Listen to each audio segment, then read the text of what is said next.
A Taliban suicide attack in Kabul has killed 2 people, including a Turkish soldier, highlighting the fragile security situation as the Afghan government presses for peace talks with the militants.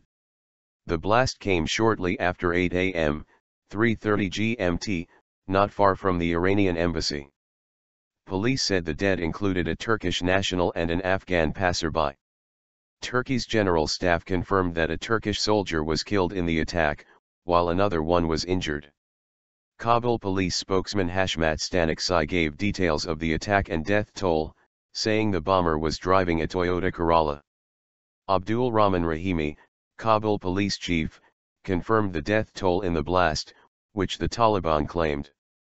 A suicide bomber blew himself up targeting a foreign convoy in central Kabul. A number of foreigners were killed in the attack, the militants said in a message. Taliban spokesperson Zabihullah Mujahid told Turkey's semi-official Anadolu agency that an American vehicle passing through the street where the Turkish embassy in Kabul is located was the target. The area was cordoned off after the blast, which left debris strewn in the road and nearby blast walls spattered with blood. Eyewitness Mohammed Youssef, 17, described the moment the blast happened. The suicide bomber was in a Toyota sedan. He detonated himself causing a big bang. Soon after the explosion everywhere were black smoke, he told AFP. It is the first major attack in Kabul's heavily secured center since early January, when a suicide bomber hit a European Union police vehicle, killing a passerby. More than 13 years after the Taliban were ousted from power after a US-led invasion, their insurgency remains resilient.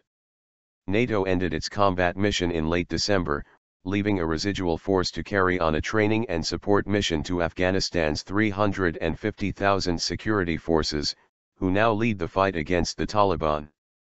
There have been growing hopes in recent weeks of talks between Kabul and the Taliban aimed at moving towards reconciliation after more than a decade of war. Afghanistan's chief executive Abdullah said on Monday that dialogue with the Taliban could begin soon, and last week several militant commanders said preliminary meetings in Qatar were on the cards. But the Taliban's central leadership has denied such moves, indicating the fragile and embryonic state of the process. There have been several attempts at starting dialogue in recent years between the Taliban, Kabul, and the United States, the Afghan government's chief supporter, but with little success.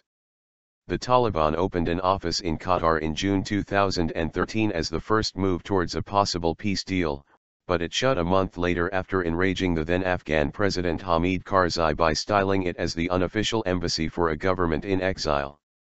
The election last year of President Ashraf Ghani, who pledged to make peace talks a priority, as well as supportive signals from Pakistan, which has long held significant influence with the Taliban, has boosted hopes for possible dialogue.